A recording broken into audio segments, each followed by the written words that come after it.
Ton nom, Seigneur, est béni par-dessus toutes choses. Il est au-dessus de toute louange. Tu es le trésor de ton peuple.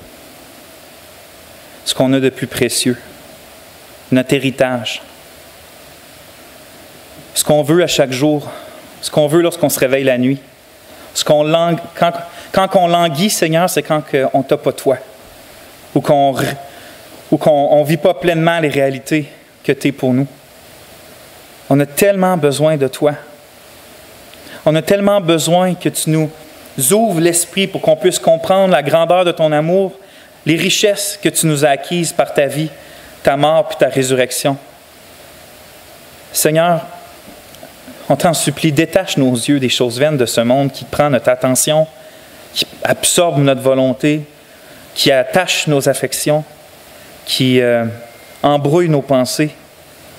Du fait qu'on regarde ta nature ou ta parole ou ta création ou ta personne, puis on ne voit pas ou on ne perçoit plus l'éclat de ta gloire, l'éclat de ta beauté, puis comment tu es vraiment plus satisfaisant que tout. Tu nous as acquis un salut éternel. Tu as acquis, Seigneur, à la croix, le salut pour nos âmes. Puis ce matin, on va se pencher sur cette question. Je te prie de nous rappeler comme fraîchement, comme lorsqu'on l'a entendu pour la première fois, la bonne nouvelle de Jésus-Christ, la joie de nos cœurs. Amen. Je suis content d'être avec vous, frères et sœurs. Je vais vous lire encore 1 Pierre 1, 6 à 9. C'est les passages qu'on est dessus depuis quelques sermons, quelques messages. Pierre écrit « En cela, vous vous réjouissez, tout en étant affligés maintenant pour un peu de temps par diverses épreuves, si cela est nécessaire, afin que la mise à l'épreuve de votre foi, bien plus précieuse que celle de l'or qui périt, qui pourtant est éprouvé par le feu, se trouve être un sujet de louange, de gloire et d'honneur dans la révélation de Jésus-Christ. Lui que sans l'avoir vu vous aimez, et croyant en lui, bien que maintenant vous ne le voyez pas, vous vous réjouissez d'une joie ineffable et glorieuse, recevant ce qui est le but de votre foi, le salut de l'âme. Amen.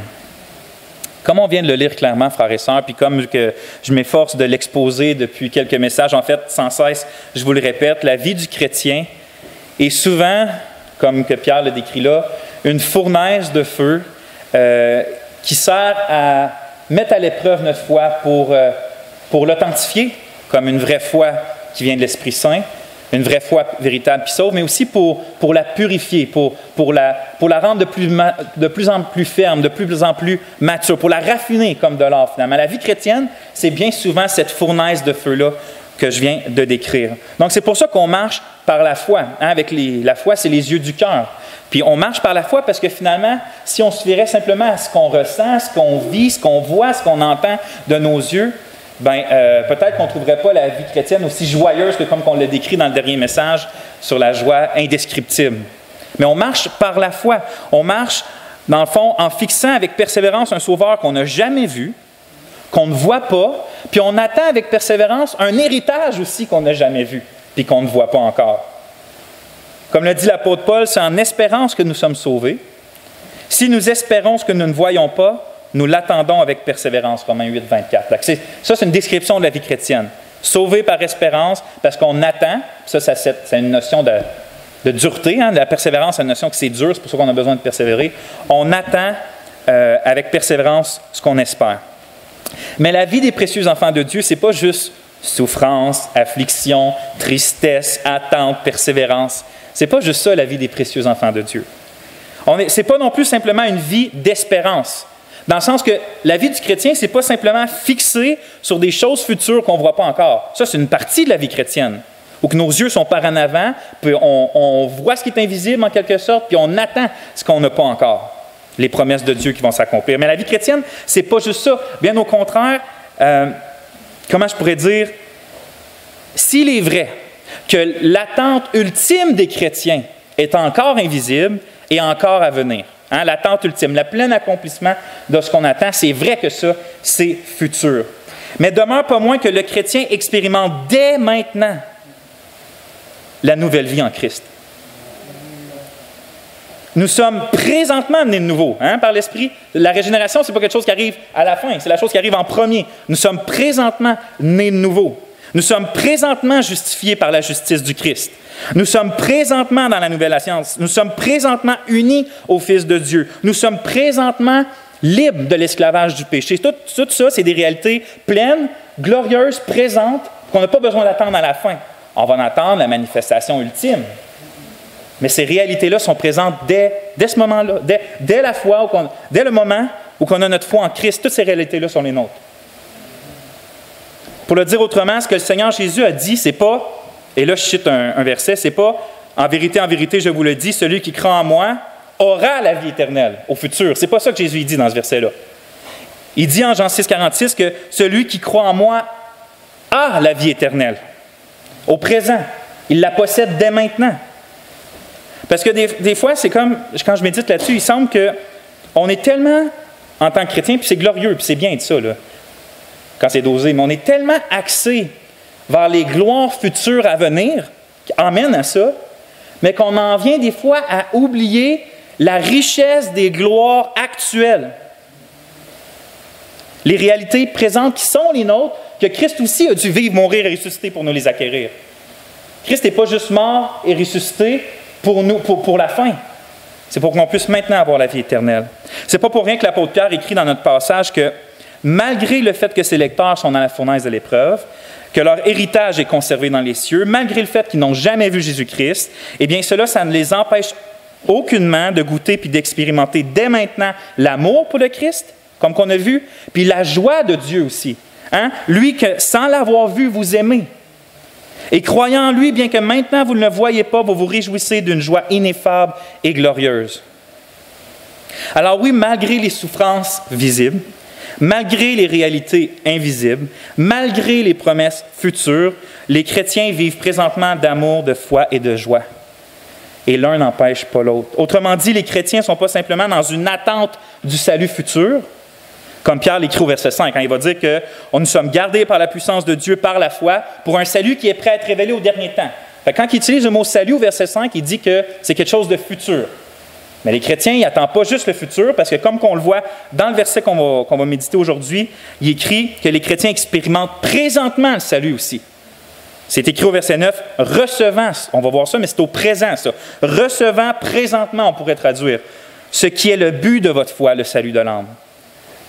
Dans l'espace de 4 versets, Pierre peut dire que nous sommes gardés par la puissance de Dieu par la foi pour un salut qui est prêt à être révélé au dernier temps. Et 4 versets plus loin, il peut dire que nous recevons maintenant le but de notre foi, le salut de l'âme. On va faire du sens de ça aujourd'hui. La prédication de ce matin a pour titre « Le salut de l'âme ». Vous savez que je suis très original dans mes titres. Puis voici un résumé de ce que le passage du verset 9 enseigne. Le résumé, c'est « Le salut des croyants n'est pas simplement une expérience future, car dès le moment où nous avons foi en Jésus-Christ, nous recevons la récompense ultime du salut de l'âme. » Je répète, le salut des croyants n'est pas simplement ou seulement une expérience future, car dès le moment où nous avons foi en Jésus-Christ, nous recevons la récompense ultime du salut de l'âme. Puis je vais diviser ça en 3 points. Le premier point, on va voir le but de la foi. Le deuxième, on va décortiquer ce que ça veut dire le salut de l'âme. Puis on va finir avec quelques applications à la fin du message. Donc, je vous invite à prier une autre fois avec moi. Seigneur, fais du sens de ta parole à nos esprits et à nos cœurs.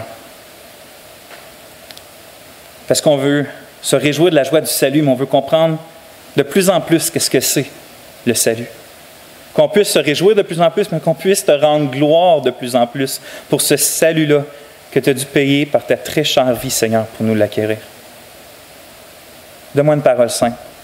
Amen. Donc, le premier point, le but de la foi.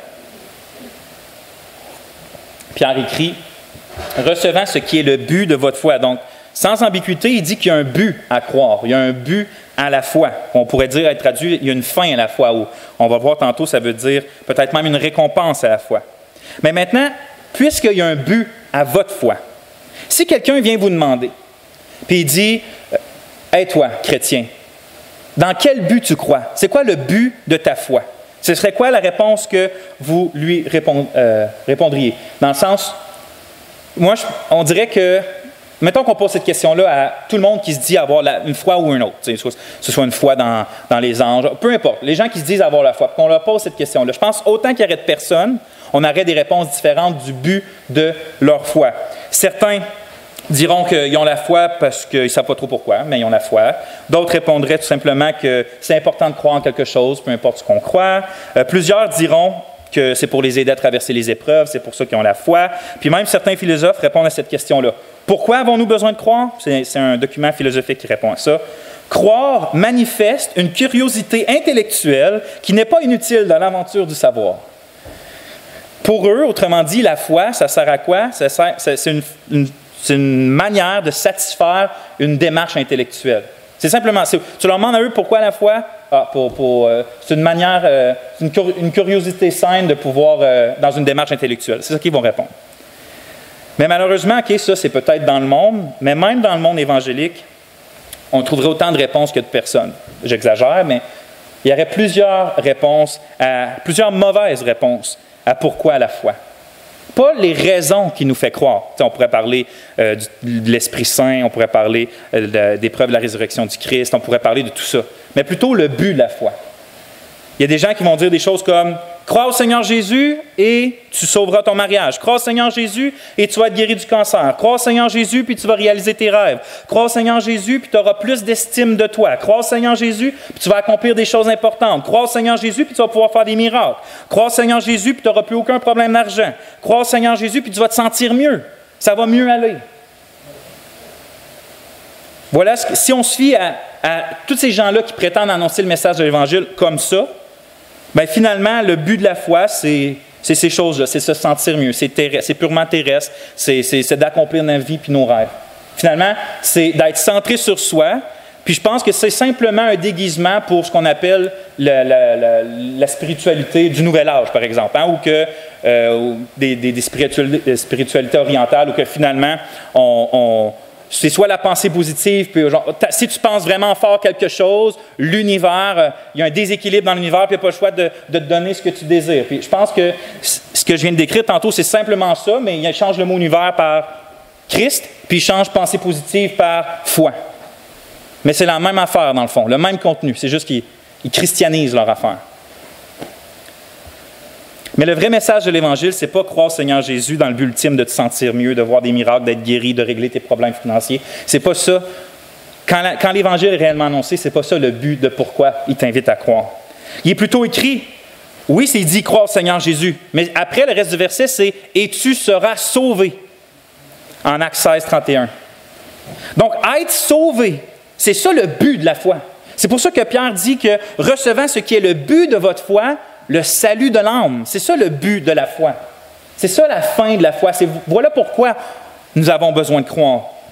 Les chrétiens d'Asie mineure à qui l'apôtre écrivait dans 1 Pierre, puis qui vivaient la persécution à cause de leur foi en Jésus, eux, ils ne croyaient pas dans le but de ne pas avoir de maladie. Ils ne croyaient pas en Jésus pour éviter la persécution. C'était tout le contraire. C'est parce qu'ils croyaient en Jésus qu'ils vivaient des persécutions. Ils ne croyaient pas pour éviter les moqueries ou les diverses afflictions. Ils ne croyaient pas pour avoir des meilleures positions dans la société, pour avoir des meilleurs salaires, pour être plus aimés par leur entourage, pour se sentir mieux en eux-mêmes. Ils ne croyaient pas pour ces choses-là.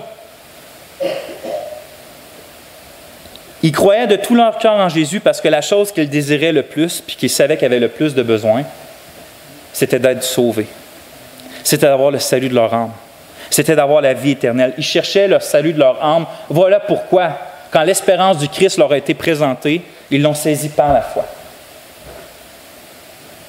C'est ça la vraie réponse chrétienne du but de la foi. On croit en Jésus afin d'être sauvé. C'est pour ça aussi que quand on annonce l'Évangile, en fait, c'est pour ça qu'on annonce l'Évangile.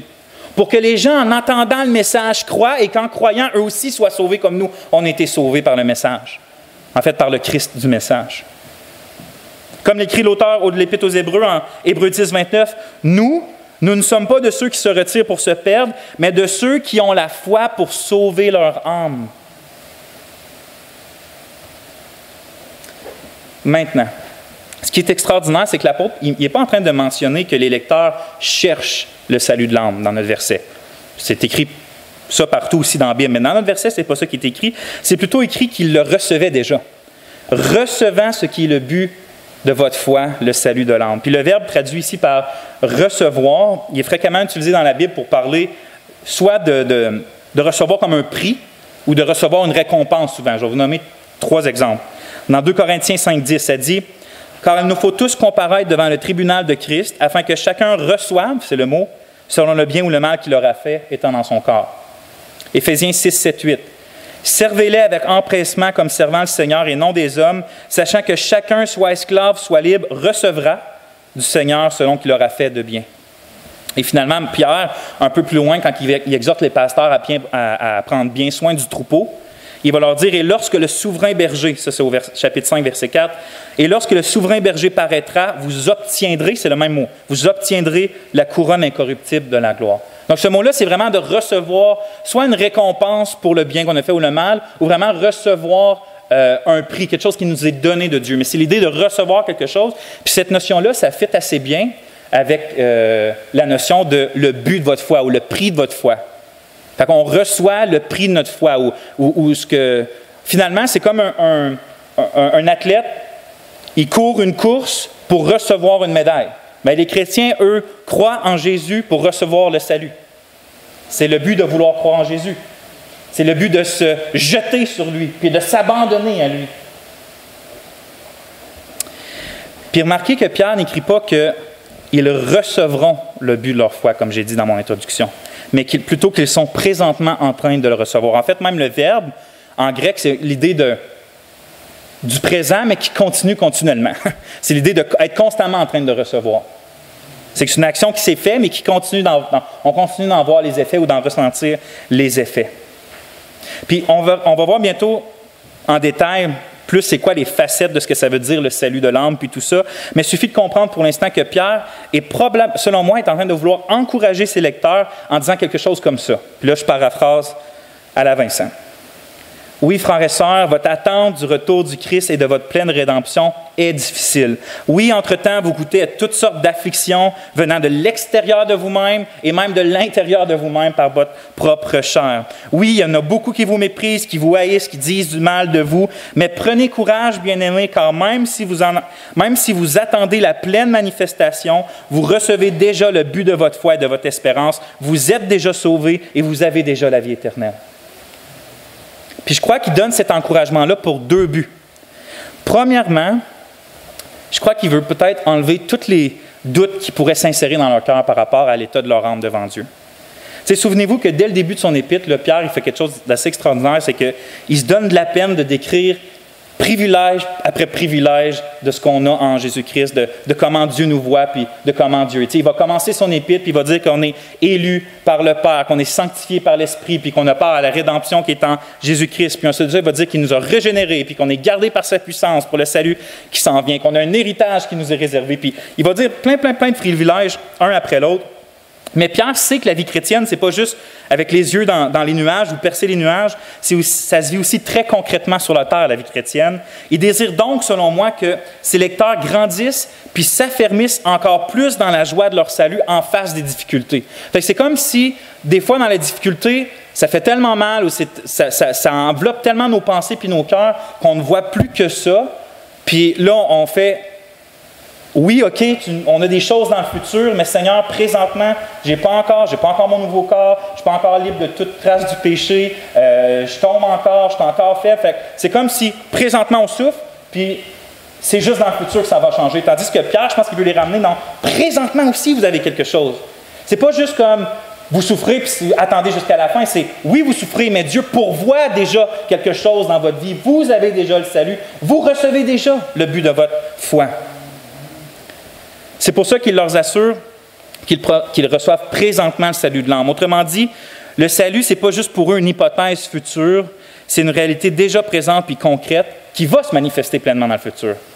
Jean Calvin dit, en disant « recevant », Pierre enlève tout doute afin qu'il puisse aller de l'avant avec plus de joie, étant certain d'avoir le salut. Ça, c'est la première raison de pourquoi je pense qu'il veut les encourager, pour les fixer sur ce qui est réel puis glorieux dans leur vie présente malgré la souffrance. Deuxièmement, je crois que Pierre leur écrit pour que les chrétiens ils ne se découragent pas de marcher la marche d'une foi persévérante. Parce que Satan il est bon pour utiliser justement les difficultés qu'apporte la foi pour essayer de nous faire abandonner la foi. Tu sais, je m'imagine facilement Satan nous souffler des paroles comme « Si seulement tu reniais Christ, tu sortirais de prison immédiatement. Pourquoi tiens-tu mordicus à confesser Jésus? Tu éviterais tant de moqueries, tu ne perdrais pas ta réputation, tu ne perdrais pas ton travail. Puis même si tu ne serais pas si zélé à vouloir suivre la sagesse et la sainteté de Jésus, tu pourrais faire plus d'argent dans ci puis dans ça. Tu vois bien que croire en Jésus, ça t'apporte plus de tristesse que de joie, car en plus d'être malade comme le reste des humains, tu es rejeté par tous à cause du Christ. Écoute, si seulement tu disais que Jésus est un Dieu parmi les autres, tu ne serais pas jeté au lion affamé puis brûlé vif. Voyez-vous comment les pensées peuvent venir? Parce que c'est un fait. En plus des souffrances communes à l'humanité, les chrétiens souffrent à cause du nom de Christ. À cause de toi, nous sommes menés à la boucherie. Et Satan est bon pour venir te dire, tu vois, en plus de la souffrance du commun des mortels, tu souffres pour Christ. Pourquoi tu ne fais pas juste, continue de croire en Christ, mais dis que c'est un Christ parmi d'autres, dis que c'est un Dieu, ou comme change de voie complètement. Tu vois, tu as cherché Christ, ça fait 5 ans que tu le suis, 10 ans, 20 ans, puis est-ce qu'il t'a donné tout ce qu'on t'a promis? Puis il nous tente comme ça pour nous faire abandonner la foi. Puis s'il y a bien quelqu'un qui connaît comment ce type de combat-là peut être féroce, c'est bien Pierre. Rappelez-vous dans la chambre haute comment que Satan a demandé à les cribler comme du blé, puis que Satan en face, pas Satan mais Pierre, en face des tentations, a lamentablement tombé puis a renié le Christ. Pour un temps, mais il a été relevé, bien sûr. Donc je crois que Pierre veut que ses lecteurs se rappellent qu'ils reçoivent déjà la récompense de leur foi. Ce que je veux dire, c'est que s'ils ont la vraie foi, ils ne sont pas simplement dans l'attente de recevoir quelque chose, mais ils reçoivent déjà les bénédictions de cette foi-là. Fait que cette réalité-là, d'être présentement déjà béni à cause que ta foi t'attache à Christ, surpasse surpasse ce que Satan pourrait te tenter, puis dire, surpasse la mort, en fait, puis les souffrances, puis la maladie. Parce que non seulement ceux qui ont la vraie foi, ce n'est pas simplement qu'ils vont être victorieux à la fin. La Bible dit qu'ils sont présentement victorieux. En leur rappelant qu'ils reçoivent présentement le but de leur foi, je crois que Pierre insinue ce que Paul écrit en Romains 8 en disant « Qui nous séparera de l'amour de Christ? Sera-ce la tribulation, ou l'angoisse, ou la persécution, ou la faim, ou la nudité, ou le péril, ou l'épée? Selon qu'il est écrit, c'est à cause de toi qu'on nous met à mort tout le jour, qu'on nous regarde comme des brebis destinées à la boucherie. Mais dans toutes ces choses, nous sommes, réalité présente, nous sommes plus que vainqueurs par celui qui nous a aimés. Car j'ai l'assurance que ni la mort, ni la vie, ni les anges, ni les dominations, ni les choses présentes, ni les choses à venir, ni les puissances, ni la hauteur, ni la profondeur, ni aucune autre créature ne pourra nous séparer de l'amour de Dieu manifesté en Jésus-Christ. Je crois que c'est ça que Pierre fait à sa façon. Il est beaucoup plus tentant d'abandonner de combattre quand on n'est pas sûr d'avoir la victoire. Parce que, justement, tu sais, je me rappelle, je suis quelqu'un avec un tempérament addictif. Fait qu'avant d'être sauvé par le Christ, j'étais dans bien des addictions. Puis, quand on est dépendant de quelque chose, puis que tu essaies d'arrêter, ce qui est difficile, c'est que c'est tellement dur, par exemple, après 2-3 jours, tu n'as aucune garantie que tu es comme, non, c'est bien trop dur, je ne pourrai jamais tenir jusqu'à abandonner complètement ce vice-là ou cette dépendance-là. Fait que quand on n'est pas sûr de la victoire, c'est comme beaucoup, beaucoup plus dur de persévérer parce que tu dis, je vais me forcer une semaine, ça va être dur, puis après ça, je vais retomber, ça ne sert à quoi de me forcer une semaine, par exemple. Mais la vie chrétienne n'est pas comme ça. Parce que dans la vie chrétienne, on a l'assurance, on a la grâce incroyable d'être certain, d'être déjà victorieux en Christ, puis de recevoir déjà le but de notre foi. Fait que c'est pas, c'est comme force-toi bien gros jusqu'à la fin, puis si tu te rends jusqu'à la fin, là, tu vas obtenir ce pourquoi tu as entendu. C'est pas ça. C'est non, tu crois présentement et tu as déjà le package du salut avec toi. Maintenant, pour en voir la manifestation ultime, tu vas persévérer jusqu'à la fin, mais je vais te garder aussi jusqu'à la fin. Fait que ça peut être difficile entre-temps, mais tu l'as déjà. Tu l'as déjà. Tu as déjà la récompense de ta foi, qui est le salut de l'âme, bien sûr. Donc, justement, en parlant du salut de l'âme, on va aller à mon deuxième point, qui est le salut de l'âme. Puis, parce que depuis le début du message, j'utilise le mot salut, être sauvé. Pierre utilise le salut de l'âme. Mais c'est bien beau savoir qu'on reçoit maintenant le salut de l'âme, mais qu'est-ce que ça veut dire, cette expression-là? C'est quoi ça veut dire d'être sauvé, finalement? Puis c'est quoi ça veut dire, le salut de l'âme? Dans le fond, on va répondre à cette question-là. Qu'est-ce que Pierre veut dire par le salut de l'âme? Que le but de la foi, c'est le salut de l'âme. Premièrement, il est important de savoir que le mot « âme », ça signifie probablement plus large que ce que certains d'entre nous pensent en l'entendant. Probablement qu'il y en a ici aujourd'hui que quand ils entendent « âme », immédiatement, ils pensent à la partie matérielle de l'être humain. Hein, on a un corps et on a une âme. L'âme, c'est ce qu'on ne voit pas, le corps, c'est ce qu'on voit.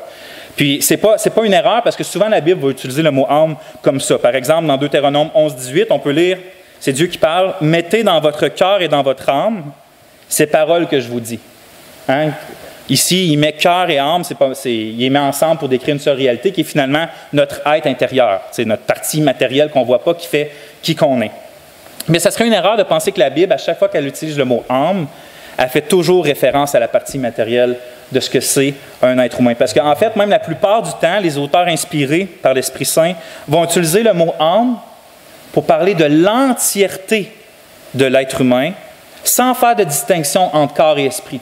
Il va les mettre d'un package, puis il va dire que c'est l'entièreté de la personne. Par exemple, au chapitre 3, verset 20 de l'Épître de 1 Pierre, on lit ça. « Quand la patience de Dieu attendait dans les jours de Noé, tandis que se construisait l'arche, dans laquelle un petit nombre, soit 8 personnes, furent sauvées à travers l'eau. » Le 8 personnes, le mot traduit par personne, ici, c'est le même mot qu'il traduit ici, juste en arrière, par le salut de l'âme. Le mot « âme », c'est le même mot là, qui est traduit par personne. Puis on le sait que ce n'est pas juste les esprits immatériels qui ont rentré dans l'arche de Noé pour être sauvés. On sait que toute la famille de Noé, les 8, sont rentrés corps et âme dans l'arche puis qui ont été sauvés. Leurs corps ont été sauvés. C'est pour ça que les traducteurs parlent de personne. Finalement, on parle de l'entièreté de la personne quand on dit âme. Un autre exemple assez court, c'est dans Actes 2, 43. On lit après la prédication de Pierre.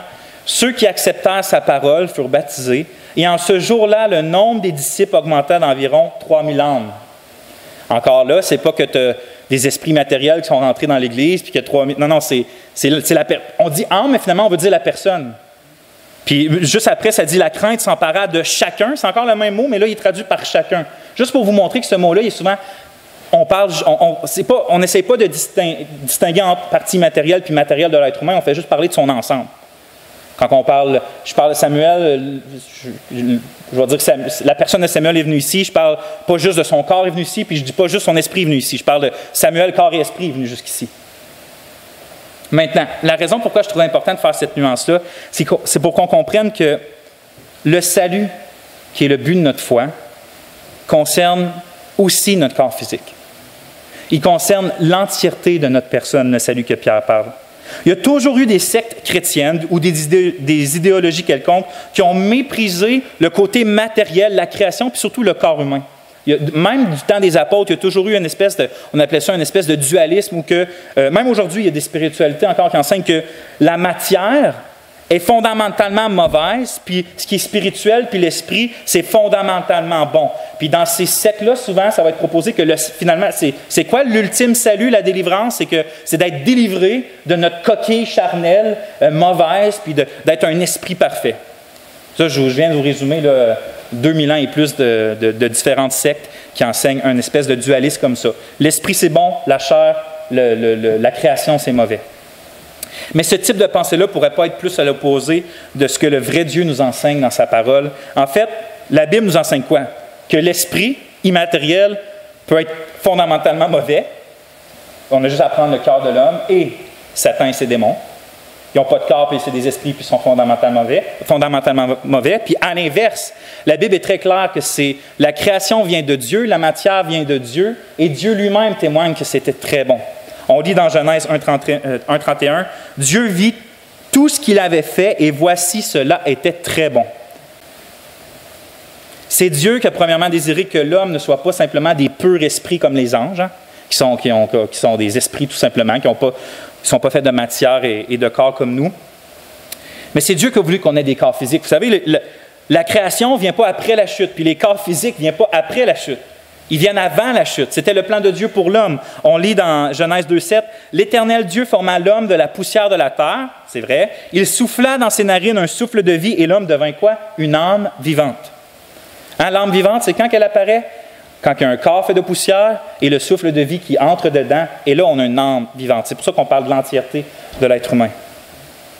Ainsi, le plan de Dieu pour l'homme n'était pas une vie immatérielle. Dieu, s'il aurait voulu, il aurait pu créer l'homme de manière immatérielle, comme un ange, mais il ne l'a pas fait comme ça. Il avait fait les anges comme ça, il y avait un autre plan pour l'homme. C'était qu'il vive dans une création matérielle et qu'il y ait des corps matériels aussi, qu'il y ait dans le fond une vie physique dans un monde physique. C'est pour ça que le salut, dans la Bible, comprend aussi une vie physique dans un monde physique. Hein, le salut comprend le renouvellement de la terre. Dieu ne fait pas où qu'on s'en va, là, quand on va mourir, puis Dieu fait une nouvelle terre, puis des nouveaux cieux. Il crée un nouvel univers. Puis quoi aussi? On va avoir des nouveaux corps aussi. L'ultime plan de Dieu pour l'homme, ce n'est pas qu'on soit des esprits qui volent dans les nuages. Regardez ce qui est écrit en Romains 8. « Aussi la création attend-elle avec un ardent désir la révélation des fils de Dieu. » Ça, c'est nous. « Or, nous savons que jusqu'à ce jour, la création tout entière soupire et souffle les douleurs de l'enfantement. Et ce n'est pas elle seulement, mais nous aussi qui avons les prémices de l'Esprit, nous soupirons en nous-mêmes en attendant l'adoption, la rédemption de notre corps. » Les chrétiens ont toujours été, depuis l'ère apostolique, ceux qui ont il y a eu des sectes chrétiennes, mais je parle des vraies chrétiennes qui ont élevé la création, qui ont élevé l'art, qui ont élevé la beauté, l'importance du corps, puis que c'est pas vrai qu'on doit se faire du mal au corps pour essayer d'expier les péchés de l'esprit puis des choses comme ça. Non, le corps est bon, qu'on doit s'en servir d'une bonne façon aussi. Le salut ultime est donc la résurrection de nos corps glorieux, afin d'habiter sur la nouvelle terre, se réjouissant corps et esprit dans la personne merveilleuse de Dieu pour toujours. C'est dans la nouvelle création, avec des nouveaux corps, dans la présence de Dieu. Ça, c'est le salut final. Ainsi, lorsque Pierre écrit que nous recevons le but de notre foi, le salut de l'âme, je crois qu'on est dans une notion qu'on appelle « déjà et pas encore » dans le Nouveau Testament. Quand on parle du « déjà et pas encore », c'est qu'on trouve ça partout dans le Nouveau Testament, puis cette notion-là, c'est simplement le fait que depuis la résurrection du Christ puis son ascension à la droite du Père, on goûte maintenant aux fruits de son œuvre, mais pas toutes dans une pleine mesure. Fait qu'on est maintenant en train de goûter aux fruits de son œuvre, mais on attend encore la pleine manifestation. Par exemple, on est pleinement justifié, on est déclaré juste devant Dieu, de la justice du Christ, mais on n'est pas encore complètement juste nous-mêmes dans la pratique. On a présentement la vie éternelle, mais on va quand même mourir. On a les prémices de l'Esprit en nous, puis l'Esprit habite en nous, mais on doit quand même lutter contre la chair pécheresse. On est victorieux, mais on doit quand même courir la course puis persévérer. Fait qu'on est dans le maintenant, on goûte pleinement à l'œuvre du Christ, mais pas encore pleinement manifestée. Dans ce sens-là, nous recevons déjà le but de notre foi, qui est le salut de l'âme, mais on n'a pas encore nos corps incorruptibles. Fait qu'on reçoit pleinement le salut, mais on en attend encore la manifestation ultime sur certaines facettes, dont celle du corps. Mais Pierre veut que nous sachions que même si nous n'avons pas encore nos corps corruptibles et faibles, nous recevons tout de même le salut. C'est-à-dire que même si les chrétiens d'Asie mineure étaient comme « je souffre dans mon corps, je souffre par rapport à mes péchés personnels », puis Pierre est comme « oui, je sais, c'est difficile, mais vous avez déjà quand même le salut, persévérez, puis réjouissez-vous dans ce que vous avez, puis attendez ce que vous n'avez pas encore pleinement. » Maintenant, qu'est-ce que le mot « salut » peut bien vouloir dire? Parce qu'il dit le salut de l'âme. Littéralement, le salut, ça veut simplement dire délivrance dans la Bible. C'est un mot qui veut dire délivrance. Donc, on croit que Jésus est venu nous délivrer. Mais délivrer de quoi? Et les réponses à ça, c'est une simple question, mais les réponses à ça sont tellement glorieuses que c'est ce qui rend l'Évangile une si excellente bonne nouvelle pour nos âmes. Vous savez, en fait, les délivrances que le Christ nous accorde sont si glorieuses, sont si profondes, sont si majestueuses, qu'on va passer l'éternité à essayer d'en sonder les contours en se réjouissant. Fait que je ne suis pas là un matin puis penser à répondre. Après ma réponse, ça va être complet, on aura tout dit ce qu'il y a à dire sur notre salut. Ce n'est pas vrai du tout. C'est tellement large qu'on va passer l'éternité, comme j'ai dit. Mais de quoi Jésus nous délivre-t-il? J'aime ça personnellement répondre à cette question-là en disant que Jésus nous délivre des 3 grandes conséquences du péché. Qui sont quoi? Jésus est venu nous délivrer de la mort spirituelle, il est venu nous délivrer de la mort physique, puis il est venu nous délivrer de la mort éternelle. On va les voir un après l'autre. Premièrement, la Bible est claire sur le fait que la conséquence du péché, c'est la mort spirituelle. Vous étiez morts par vos offenses et par vos péchés, Éphésiens 2:1. Puis là, il parle des gens qui sont maintenant chrétiens. Il dit, vous étiez morts. Il n'est pas en train de dire que leur corps était mort et qu'ils ont ressuscité, mais ils disent que dans leur cœur, dans leur âme, c'était des morts spirituelles. Puis cette mort-là consiste essentiellement à être spirituellement insensible à la beauté et à la valeur de Dieu puis de son Fils Jésus, puis en même temps à être super vivant puis passionné pour tout ce qui oppose Dieu.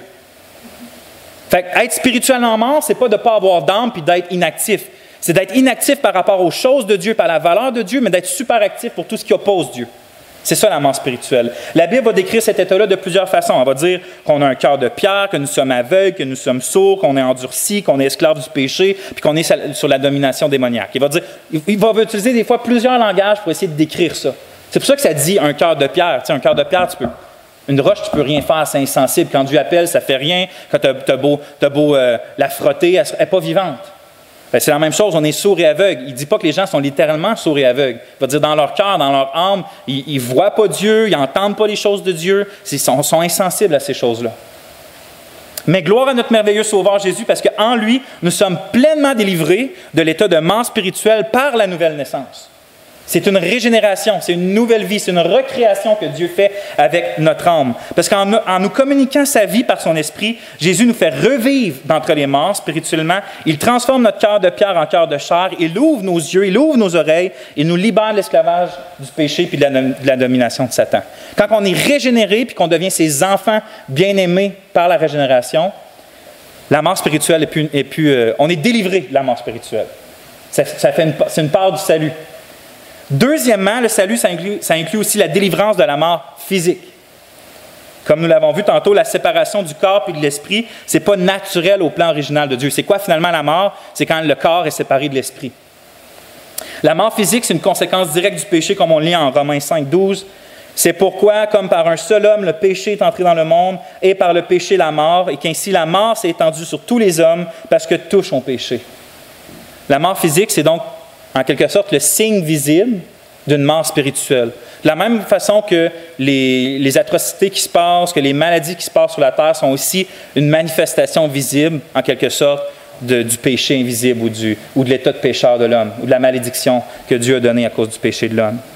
Mais par sa vie, encore une fois, par sa mort puis par sa résurrection, le Christ Jésus nous libère complètement de cette dégénération-là puis de cette mort-là qui atteint même notre corps. Jésus lui dit, « Je suis la résurrection et la vie. Celui qui croit en moi vivra même s'il meurt. Et quiconque vit et croit en moi ne mourra jamais. » Jean 11, 25, 26. C'est pour ça que l'apôtre Paul peut aussi dire en 1 Corinthiens 15, « Mais maintenant, Christ est ressuscité des morts.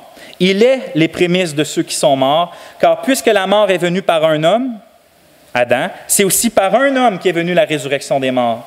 Et comme tous meurent en Adam, de même aussi tous revivront en Christ. » Comme je l'ai mentionné tout à l'heure, cette partie-là du salut va se réaliser pleinement juste à la fin, quand on va recevoir nos corps glorieux, nos corps incorruptibles, à la ressemblance de celui du Christ. Mais aussi certain que Jésus est ressuscité, ça dit là. Ça dit qu'il est les prémices. C'est-à-dire qu'il est les premiers fruits de la récolte qui s'en vient. Et c'est quoi la récolte qui s'en vient? C'est le corps ressuscité de tous ses élus. Fait aussi sûr que Jésus est ressuscité entre les morts, tous ses enfants vont ressusciter avec lui aussi à la fin des jours.